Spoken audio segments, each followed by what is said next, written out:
So we are now live and recording. Let me officially welcome everyone again to tonight's session on differences between high school and college, part 1. Yes. We will be doing part 2 in January, and we are delighted to have you joining us tonight for what we hope will be an informative and helpful session for you. Please feel free to ask questions in the chat, which I will be monitoring most of the evening. We will have time when we finish with our slide deck to answer any questions that you may have at the end of the session. Mhm. We'll also be posting the slide deck and the recording from tonight's session on our parents resource page in the next few days. So this is not the last of it. We're going to introduce ourselves real quickly, and if you wouldn't mind making sure that you are on mute, that would be great. Thank you so much. Patrice, would you like to introduce yourself, please? Yes, good evening. I'm so happy to see you all. Thanks for interacting with us by typing in the chat. I'm Patrice Darby. I'm the Associate Director in OS3, which is the Office of Student Success Services here at St. Mary's College of Maryland. Welcome. Super, thank you. Winnie? Hello, everyone. Thank you for joining us tonight. My name is Winnie Essel. I'm a student support specialist here at St. Mary's College of Maryland, and I've been a part of the OS3 team now for about 4 months. Yay! And we're very happy to have Winnie joining us. And I'm Joanne Goldwater. I'm the Associate Dean for Retention and Student Success. I've been at St. Mary's for a very long time. Over 30 years. I've been in higher ed for almost 4 decades, which is a long time. And I've had various positions here at the college, and it's a delight to be here with you. I'm also the Seahawk family liaison. So when parents have questions or issues or concerns, they typically will reach out to me, and I delight in having the opportunity to engage with the parents. So feel free, please, to let me know if you have any questions. You have our contact information here, so feel free to get in touch with us. So we'd like to do a quick poll, please. We'd like to know, why are you joining us tonight? Is it because you have nothing better to do?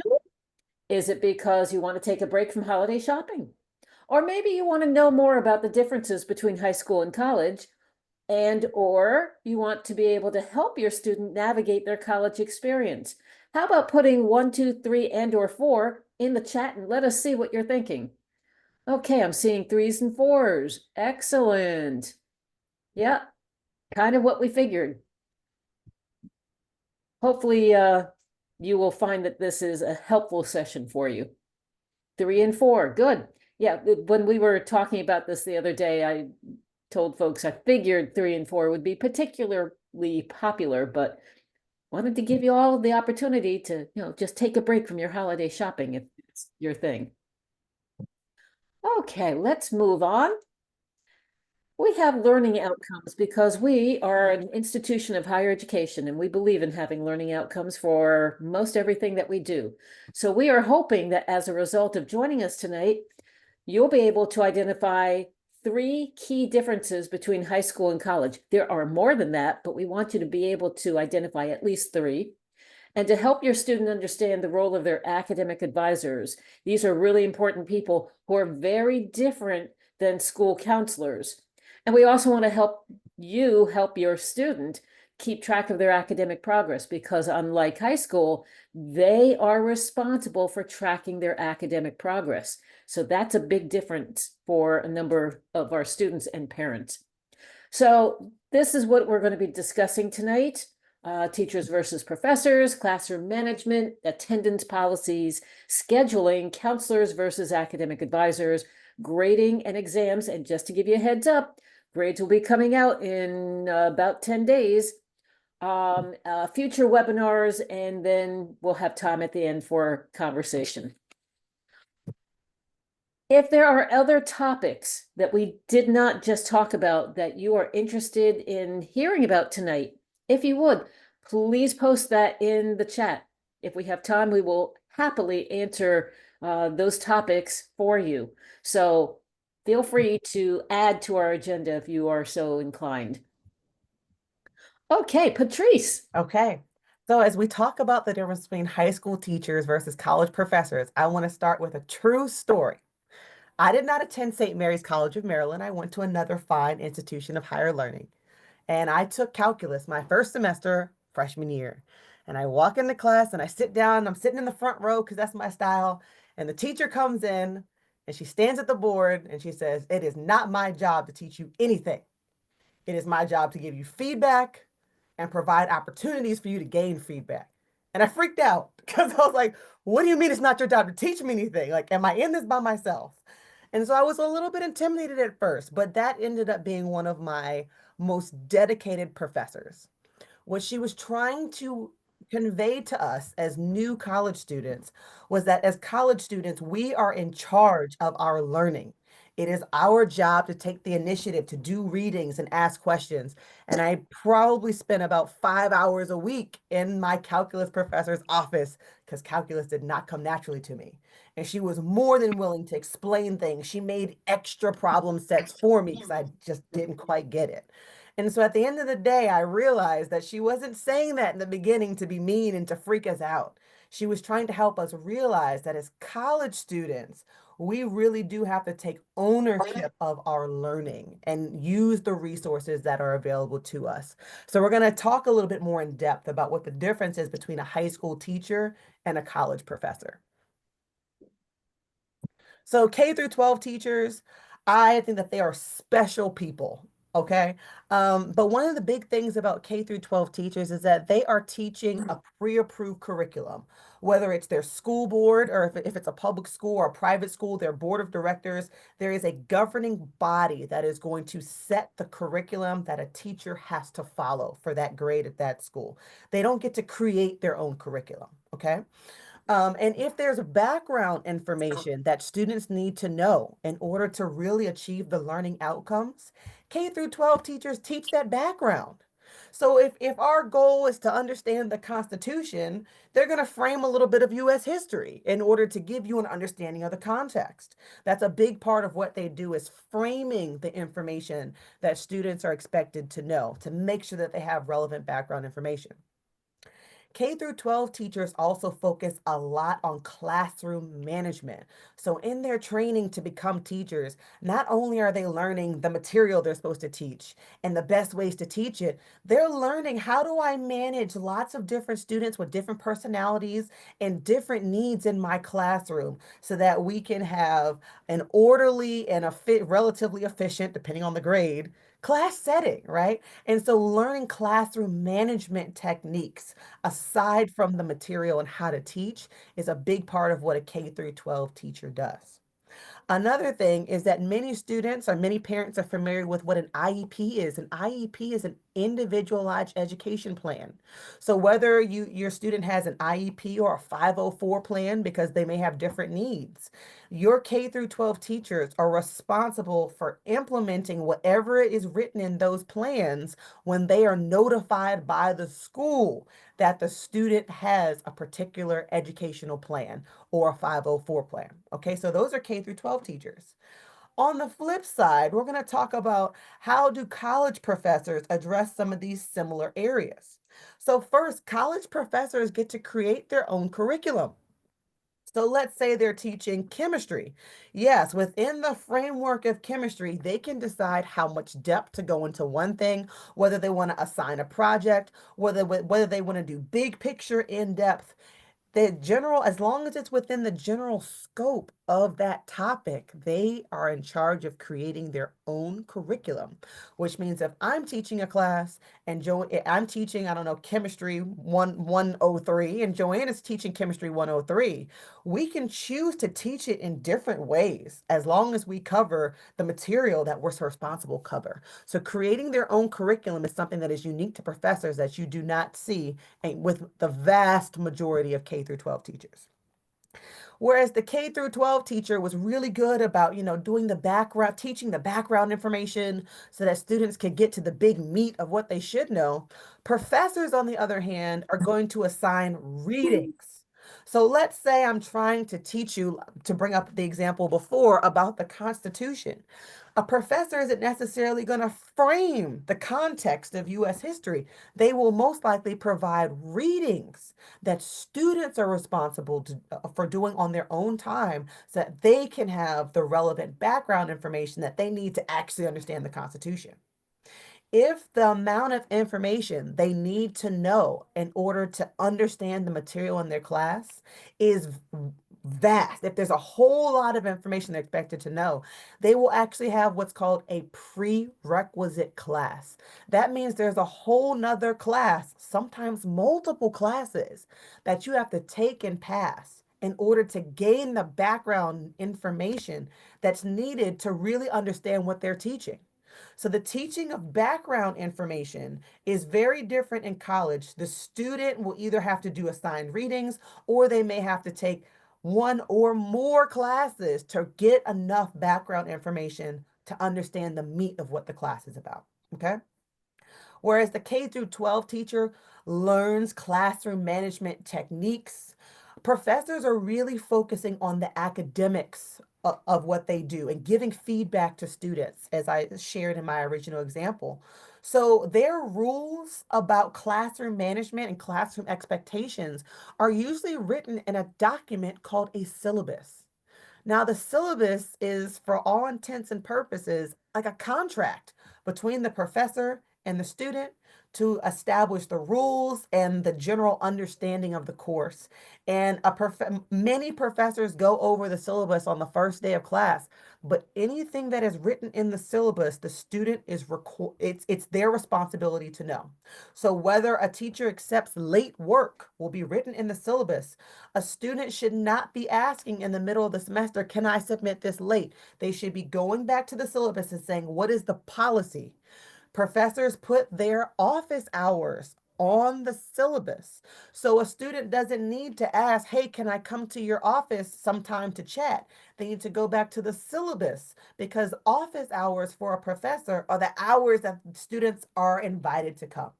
So while both teachers and professors, their main goals are to support student learning, and they can both be reached outside of class. The professor is going to have something called office hours, which establish when students can come, but students can always reach out for other times. The other big difference with professors is if you have a student with accommodations, it is the student's responsibility to notify the teacher of their accommodations with an official letter that they will get at our institution from the Office of Accessibility Services. So students really do have more responsibility in that regard. Do you want to talk a little bit about the student support learning and that sort of thing? Yes, sorry. Excuse me.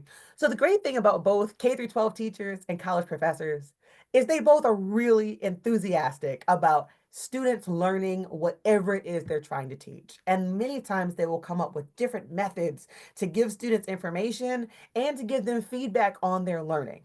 And that's a really exciting thing. Both teachers and professors are teaching because they care about students and student learning. So that's a very big deal. If you had a teacher that was your student's favorite teacher in high school, they will most likely have a favorite teacher in college, someone who they really connect with, that they can talk about things outside the scope of their actual class because they are there to learn more about being in college and the broad world that is ahead of them after they graduate. Thank you, Patrice. I have found in my long time at St. Mary's that the vast majority of our faculty and staff are very student-centered and want to help students outside of class, but the students need to initiate those conversations in many cases.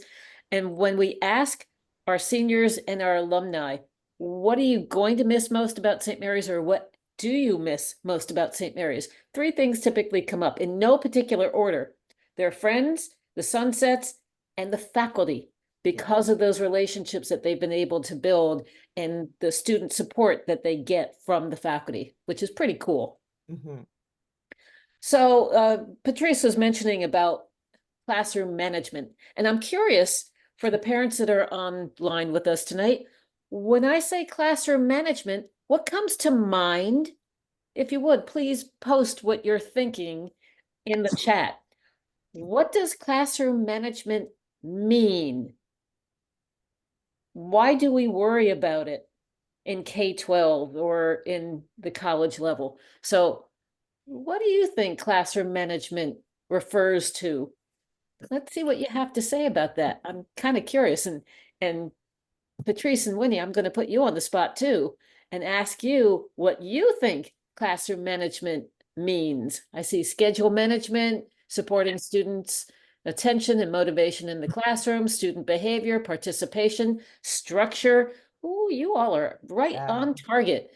Behavior distracting, which distracts from learning, giving everyone a clear chance to learn. Yes. Very knowledgeable folks here. Behavior, yep, that's all part of it. Patrice, Winnie, either of you want to add anything to that list? Actually, they hit all the things I Yeah. was going to say. When I hear classroom management, I think about what are the protocols of the class, right? So, for example, how do we turn in work? When is it appropriate to ask questions? And also, how do we deal with behaviors and how do we establish what behaviors are acceptable and unacceptable in the classroom? I agree. I think classroom management refers mostly to behavioral issues and the structure of the classroom. Mhm. Winnie has been in school more recently than I have been. Winnie, when you were in high school, did teachers require students to raise their hands to be called upon to talk in class? Yeah, most, if not all, teachers require students to raise their hand if they wanted to speak. And Patrice, as someone who is teaching at the college level, do you require your students to raise their hands to be acknowledged before they can talk? It depends. So there are cases when they will raise the default is raise your hand, but I will make it clear when they should call out. Mm-hmm. And I like to switch things up. So I always make it clear, hey, go ahead and call out or talk to your neighbor or raise your hand. So if I'm talking and they have a question, raising their hand is the polite thing to do, but there are quite a few times I say, just call out the answer. And that's part of classroom management. And the faculty at the college level have a lot of control over what happens in their classroom. We don't have to live with what used to be No Child Left Behind, but is now Every Student Succeeds Act since 2015, which tends to give the states more direction, more responsibility for establishing classroom management protocols and procedures and behavioral expectations and how to respond when things happen in the classroom.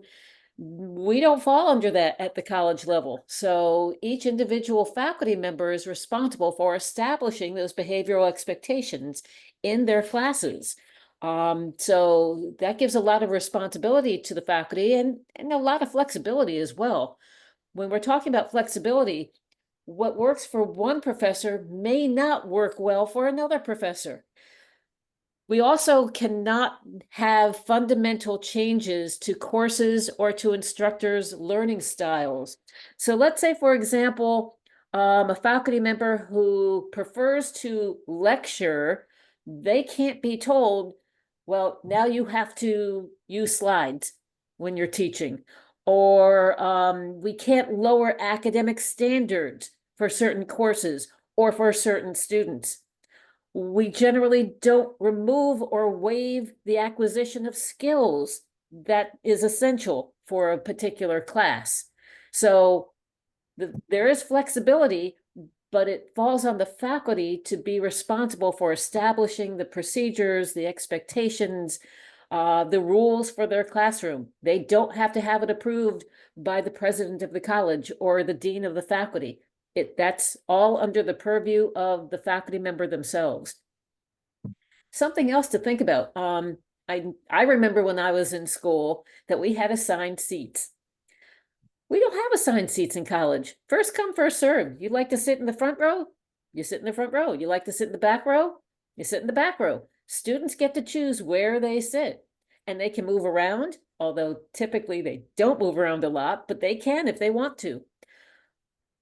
We also, I don't know about you parents, but I lived by the bells going off in high school. That's what told us it was time to change classes or go to class or whatever.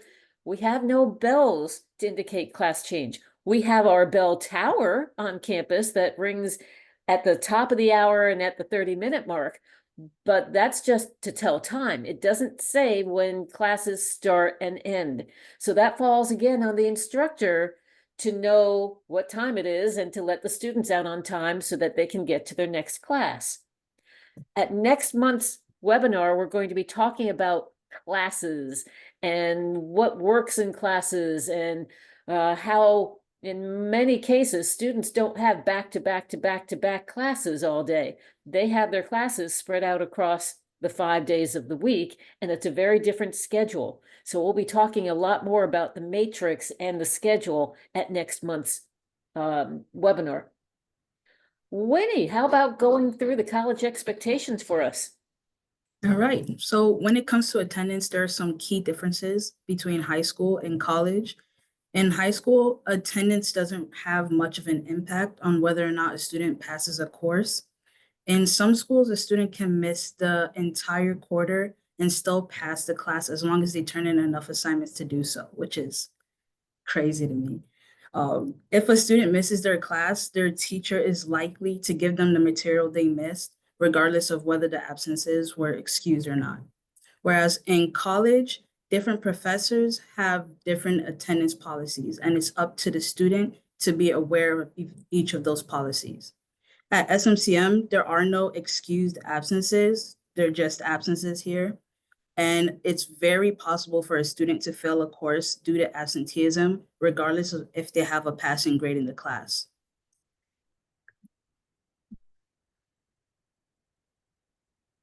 So when it comes to graduation requirements, in high school, students aren't really expected to know what classes they need to graduate, and they're not expected to keep track of their progress towards graduation.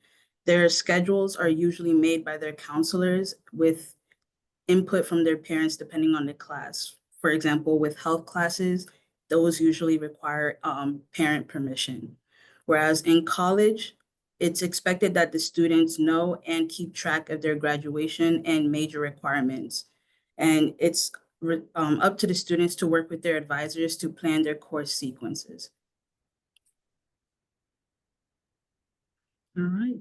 So an academic advisor is very different from high school counselors.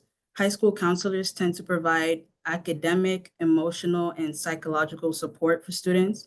And it's usually their responsibility to reach out to students and schedule meetings with them when needed. Whereas with college academic advisors, they provide academic planning support and career development support. And they're usually experts in a given discipline or field of study.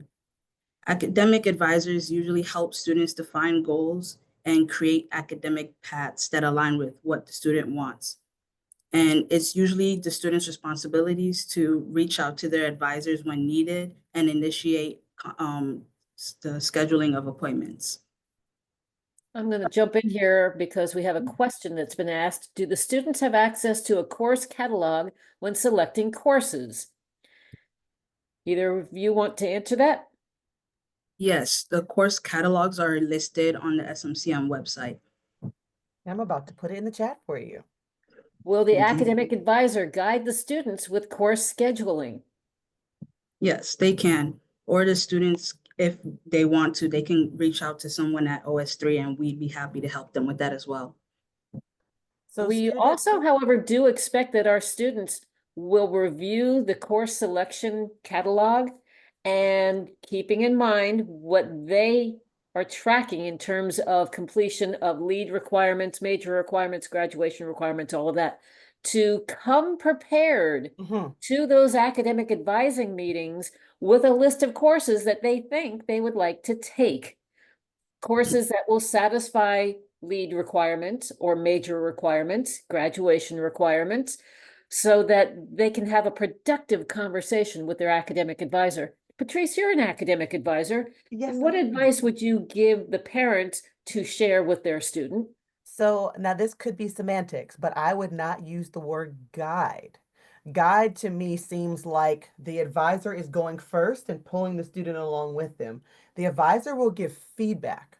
So students should absolutely look through the course catalog, look at their major and minor checklist to get an understanding of what classes they need to take. They should come prepared. Miss Darby, this is what I want to take next semester.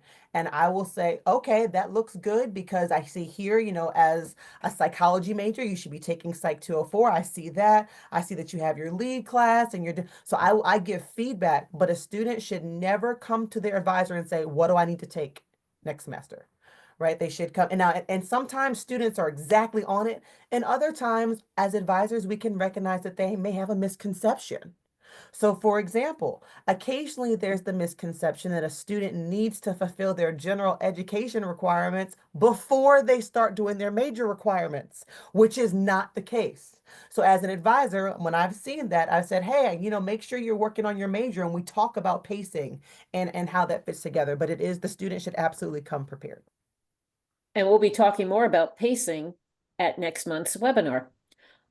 We have another chat slide reads, advisors are experts in a given discipline field of study. I don't believe our student's advisor is within his major. Number one, should they be? Number two, if not, how can they be an expert in the student's specific field of study? Patrice, you want to answer that? Excellent question, Kimberly. So first, ideally, yes, your student would have an advisor in their major. However, we have 5 majors that are relatively new on our campus that are super hot and have exploded. And so in certain majors, and marine science, neuroscience, business are probably the top 3 right now. And so, yes, there are quite a few first-year students who have an advisor outside of their major. And as they progress in their major, they can request an advisor in their major. So number one, is it an absolute problem if the student's advisor is not in their major? No, it is not, because we all have access to the major minor checklist, to the student's unofficial transcript to understand what they've taken, to the course catalog. So their advisor is well equipped to help them navigate the selection process.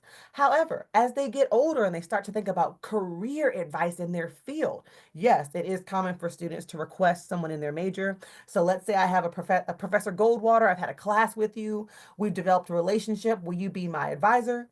If Professor Goldwater has capacity, because there are limits to how many advisors you can have, Professor Goldwater say yes, and that student will email advising@smcm.edu and they will make the advisor swap. So we do make it that simple. We do also have staff advisors. I am a staff advisor who works in the Office of Student Success Services.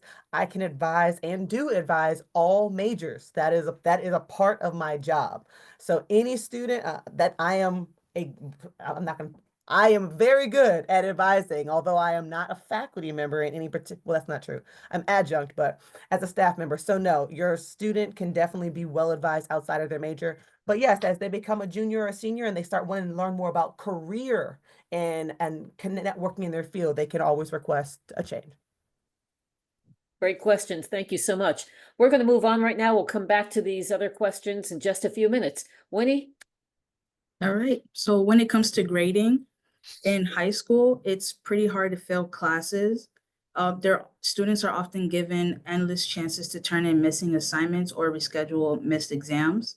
Teachers will often work with both students and their parents to get the student back on track if needed.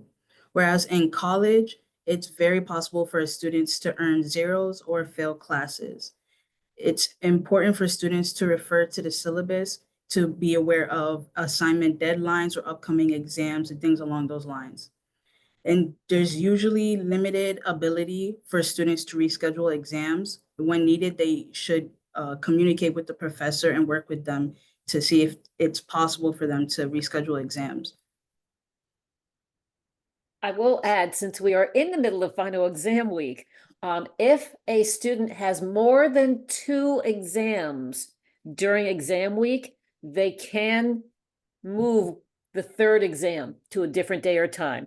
That's college policy. So typically it's the middle exam. We have a morning exam time period afternoon and evening, so it's usually the middle of the day.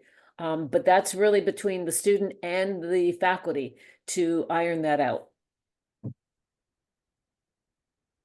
So along the lines of grading, just to make you aware of a few things. If a student misses too many classes because each faculty member has an attendance policy, the college policy allows for up to a week's worth of classes to be missed with no penalty. So if a student is in a class that meets Monday, Wednesday, Friday, they can have 3 absences. If they have a Tuesday, Thursday class, only 2 absences for the semester. If their class meets once a week, it's 1 absence that is permitted.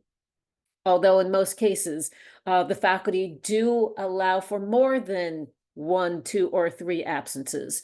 But if the student exceeds what's allowed by the instructor's attendance policy, they can fail a course, as was mentioned earlier, and that will show up on the student's grade report as an FN, meaning that they are failing because they haven't been showing up for class. There's also a grade of incomplete. We have a few situations where students have extenuating circumstances out of their control during the last couple, 3, 4 weeks of the semester. Case in point, car accident, or a student is hospitalized. Knock on wood, we hope that doesn't happen, but it could happen. In those cases, students can request, and this, let me emphasize the word request, from a faculty member to be given extra time after the semester ends to turn in their work. The faculty member has to agree to grant the request. That means that if for whatever reason the faculty member does not want to give them an incomplete, then the student doesn't get the incomplete. OS3 staff can't force a faculty member to give an incomplete. In some cases, the faculty member won't be here in the spring to do the grading. They may be on sabbatical. They may be taking a medical leave themselves. So there are reasons why faculty would not grant a request. Maybe the student has missed way too much work. They stopped attending classes in early October, and then they decided to come back after Thanksgiving, and the faculty member's like, nope, you've missed too many classes, you've missed too much work. We can't replicate the small group activities that took place in class. I'm not granting the request. Now, let's say a faculty member does grant the request. I always, without fail, encourage students to do the work that they still owe during winter break, or if it's during the summer, do it during the summer. They don't want to have to be doing their spring semester work along with their fall semester work. That's just too much. So they really need to spend quality time during the break doing the work. Students have until the end of the 4th week of the next semester to turn in the outstanding work from the previous semester. So that, in this case, that would be around February 7th or so. They have to turn in that work, and then the faculty member has 2 weeks to do the grading and turn in a grade change to the registrar's office to get that the incomplete, off the student's transcript. If the student doesn't do the work, then whatever grade they would have earned is what will be reflected on the transcript. So it's important that students understand that incomplete process. And it's not just because, well, I just don't feel like doing the work. I know I've missed a lot of classes, but now I want to try and catch up. It has to be for extenuating circumstances that were out of their control. I had a situation some years ago where a student lost not one, but both grandmothers within the last 2 weeks of the semester. And she was absolutely devastated because she lived with one of the grandmothers. And that was very much out of her control. She was very upset. She was a senior, was worried that she wouldn't be able to graduate on time. We made arrangements. She got incompletes for her classes, and it made all the difference in the world. She was able to graduate the very next semester because she was given a little extra time at the end of the fall semester to catch up on her work. So incompletes can be useful. If your student shows you their grade report, and that's on the student to show it to you, we don't send grade reports. The students will be able to find their grade report on the portal. If they show it to you, you may see IP on the grade report. That means in progress. That means the class hasn't officially ended. For example, St. Mary's projects, which is the capstone experience that most of our seniors do. It's a 2-semester block. So they may not get a grade for the fall semester work until they turn in the work in the spring. And then they get grades for both fall and spring. So you might see IP in some cases, meaning that the course is still in progress. So repeating courses, sometimes that can be very helpful. We have some grading structures that passing grades. Some of our classes require a minimum grade of a C to be able to move forward. If a student gets below a C, they have to retake the class if it's for their major.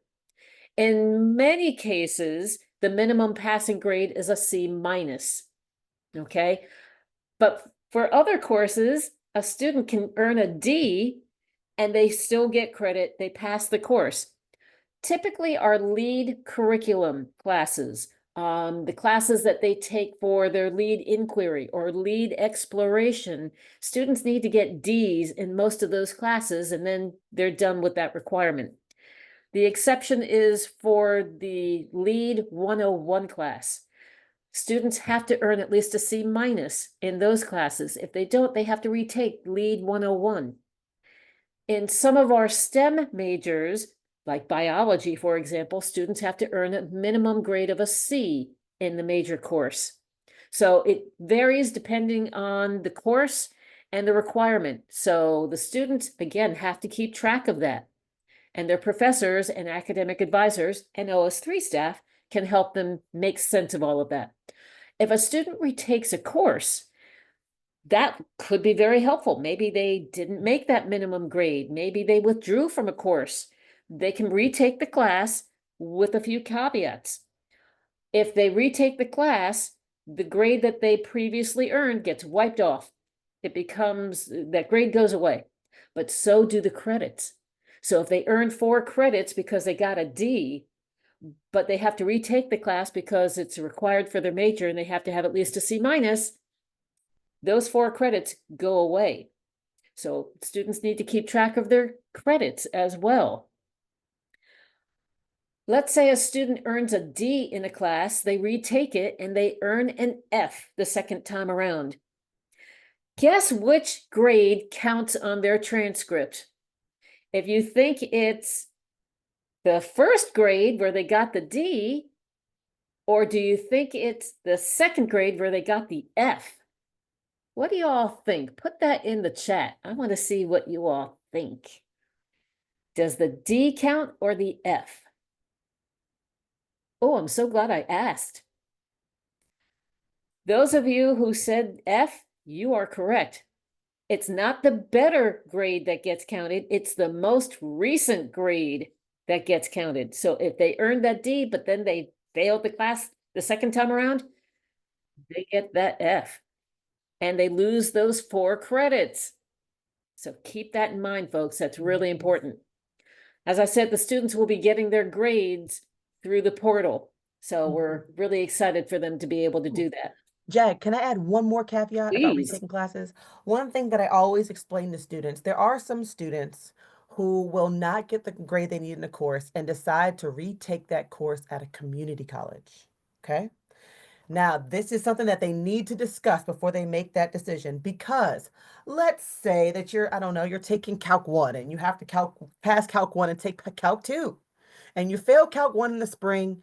If you take it at community college over the summer and pass it, yes, you can still take Calc 2 in the fall. However, if you retake that class at a community college and pass it, yes, that will check the box for the prerequisite to go on and take Calc 2. It will not increase your GPA.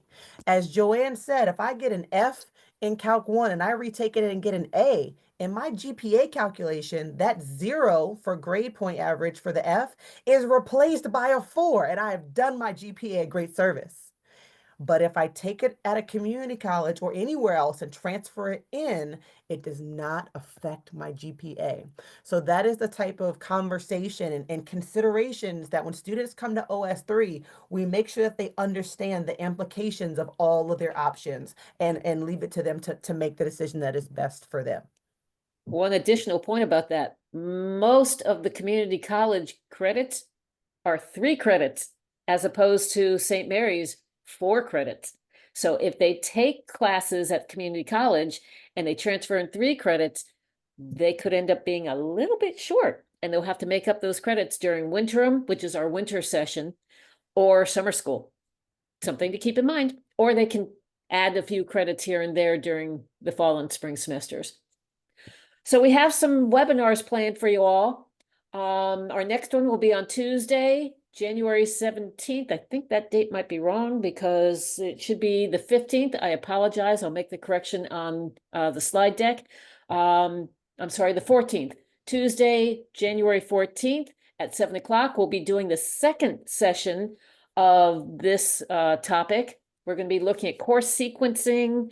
We'll be talking about course pacing, the importance of due dates, because due dates really do count in college. And here's the Zoom link. And again, we'll be sending out reminders so that you'll have that information in January. If there is some particular topic you would like us to touch on during this particular webinar, please let us know. You can post it in the webinar, in the chat. You can send an email to me. We would love to tailor our webinars to what parents really need and want. We also have a few more webinars planned. On February 11th, we're going to be talking about the Honors College Promise, which has to do with our guarantee that students who want to do an internship or study abroad or directed research have the opportunity to do that. We'll be talking about fellowships that students can get after graduation, study abroad opportunities, that sort of thing. On March 4th and April 8th, we'll be helping parents to help their student become an independent adult. We've got part 1 and part 2 for that. And we've got guest speakers from our wellness center, from the career center, from Office of Student Financial Assistance.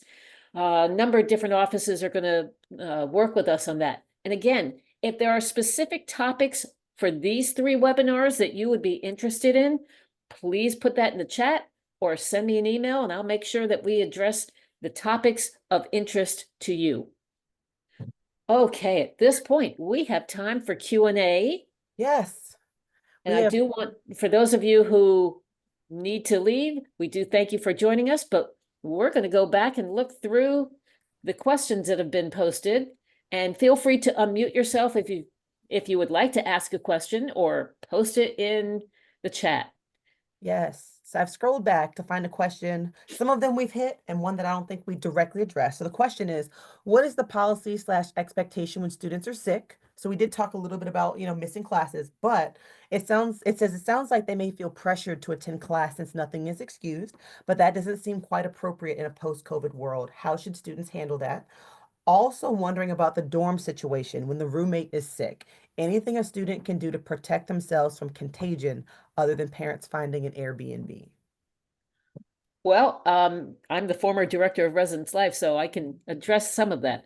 And we also will notify faculty when students are sick, okay? So we don't want students spreading their germs all over the place.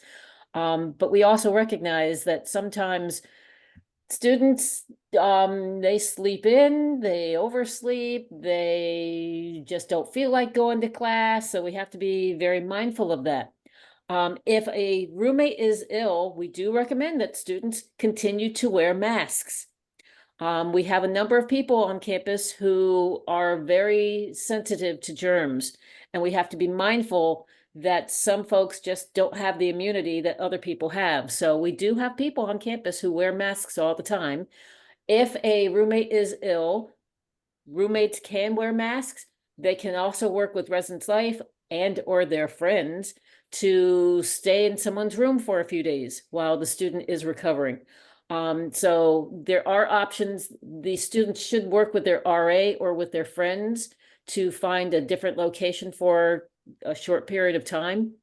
As far as not attending class, in some cases, some of the faculty will allow a student to Zoom into class for 1 or 2 sessions. I've been known to do that. I teach a sign language class, and I'll have students Zoom in on occasion if they are sick. I'd rather they Zoom in rather than come to class if they're not feeling well. So I'll make that exception for them once or twice, but it's not something that they can do long term, because that would be a fundamental change to the teaching style for the instructor. Hopefully that answered the question for you. I see a question, is it more likely in college that a class schedule shows more overlap in times and days that needs more add drop maintenance? My student had this experience when getting her schedule over Thanksgiving break for the upcoming spring semester.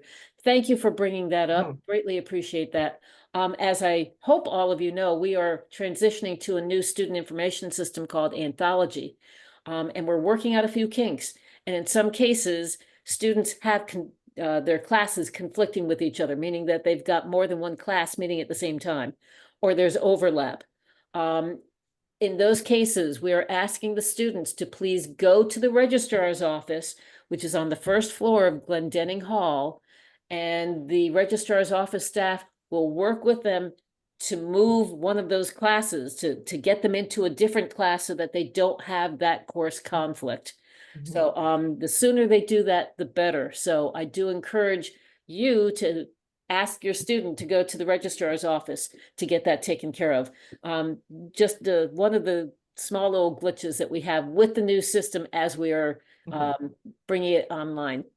Yes. We appreciate people's patience with that. Yes. So we have another question that says, what happens in terms of major requirements and course credits with a semester or year abroad, especially with regard to majors that have very extensive requirements like marine science? Can students really afford to study abroad and still be able to fulfill LEAD and all other requirements to graduate? And I can tell you, yes, we actually have 2 special study abroad opportunities specifically for our marine science students. One of them is in Australia and the other one is in Costa Rica. So there are some majors, and marine science is actually the one that comes top of mind, that do have a lot of requirements. But 2 things. One, the earlier your student decides that they want to study abroad, the more flexibility they have to make sure that they have room in their schedule to do it.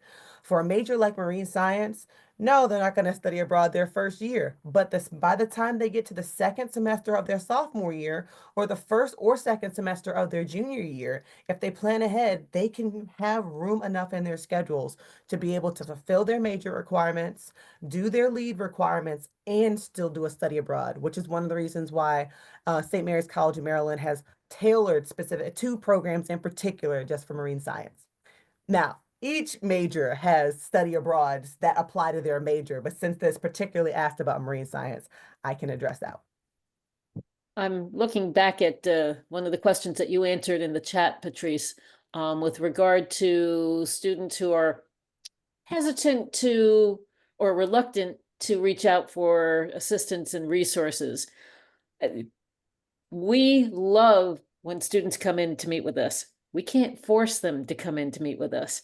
And when they do come in to meet with us, our mantra in the office is, we advise, the student decides. So if the student wants to follow our advice, yay! If the student doesn't want to follow our advice or doesn't want to come in to meet with us, that makes us sad, but that's the student's responsibility. And they can choose to follow along with the advice or not. To try to motivate your student, I suspect that when they get their grades, they will be differently motivated than they were maybe during the semester.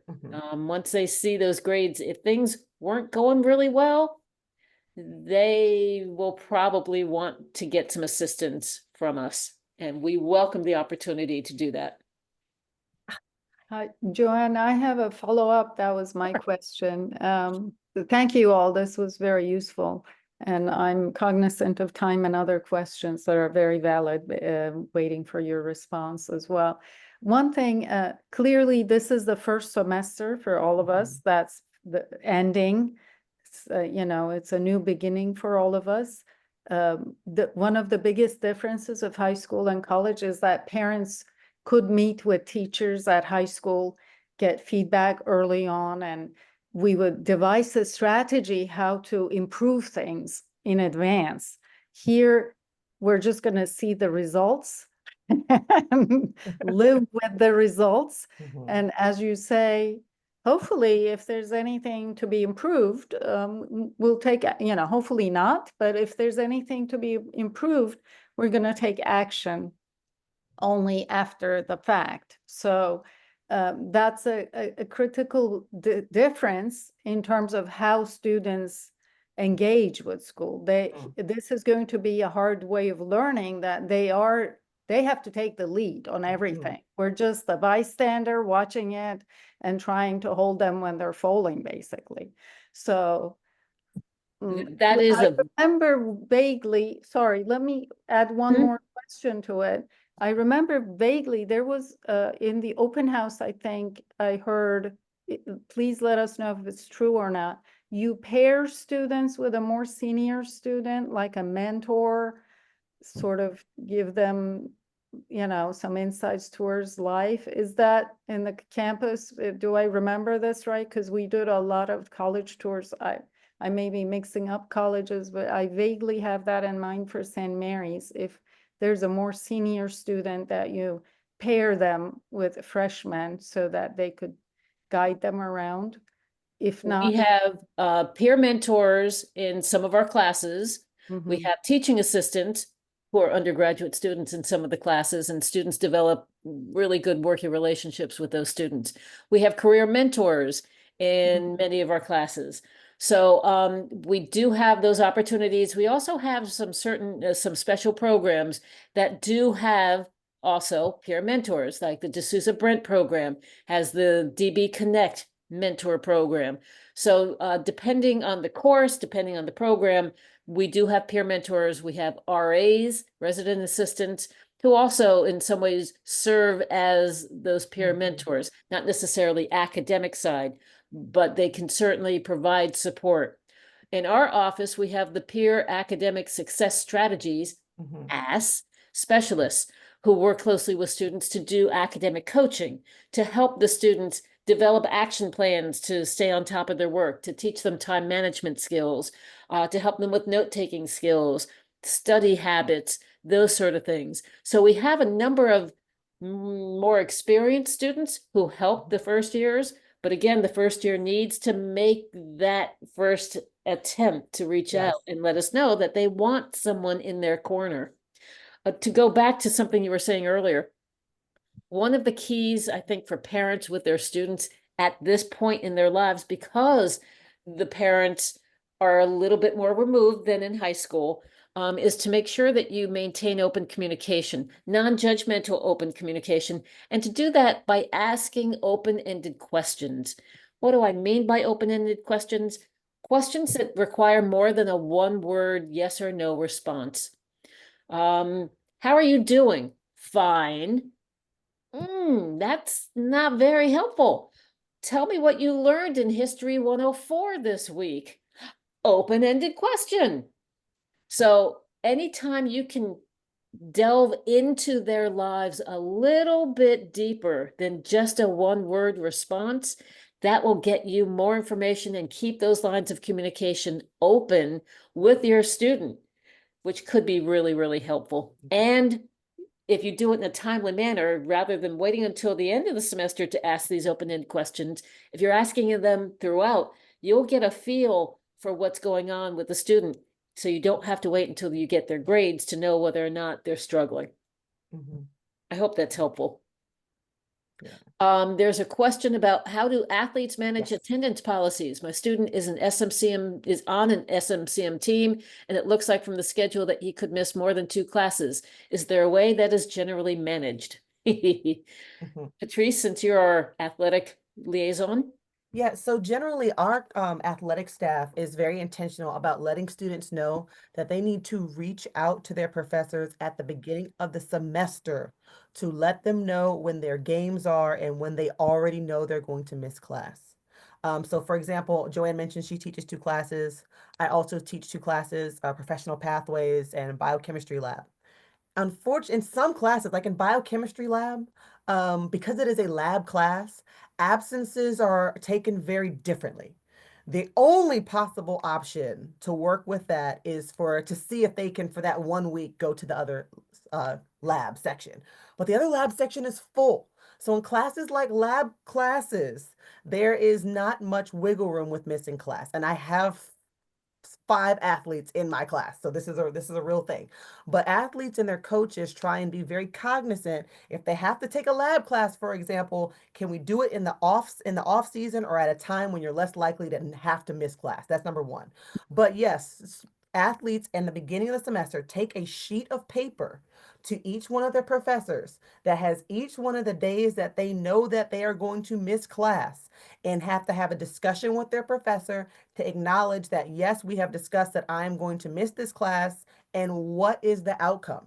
If a student does not do this and waits to the day of an exam, for example, to say, oh, I'm not going to make the exam because I have a game, they will not be automatically excused because they're an athlete. They have to take the process of reaching out at the beginning of the semester and trying to make a plan with their professors of what can be done since they need to miss these classes. In my experience, the vast majority of times professors will work with them, but there are certain cases like lab classes, especially if the other section is like physically full, you cannot go in, there's no more room, or there isn't another section that can be problematic. But coaches know this ahead of time and try and work with their students in that regard. We have another question. When can students register themselves for classes? Our first year students did not get that opportunity this semester because we didn't feel it was appropriate to teach them a system that they won't be using moving forward. But starting next semester, we anticipate that the students will be registering themselves for their fall semester classes through Anthology, through our new system, and we're pretty excited about that. Another question, can you provide us an update on how we can pay tuition, room and board? I know the system is changing. Is there an expected date for when bills will be ready for payment? From what I've been able to see on the Facebook family page, I believe the bills are showing on the portal. I will need to get an update on that information, but if you have questions about the billing for the spring semester, I would encourage you to reach out to the business office. I will put down in chat how to reach Tommy Cable. He is the person in charge of student accounts so that you can reach out to him. Patrice, do you want to take on the next question? Yeah, so we have a question for on-campus jobs. If you want a full webinar, that's another story. But the quick answer is we have we use a platform called Handshake. Every student, every member of SMCM has access to Handshake. They would use their SMCM credentials, meaning the same way they log into their email. And that is the internal system and external system that we use for on-campus jobs. So if they log into Handshake, Handshake is like a national platform. It's not like a homegrown platform. They would need to go to location and specify the location as St. Mary's City, because that's where the college is. That is how they can see on-campus jobs. So for example, I run our tutoring program. Our tutors have to apply to be a tutor on Handshake.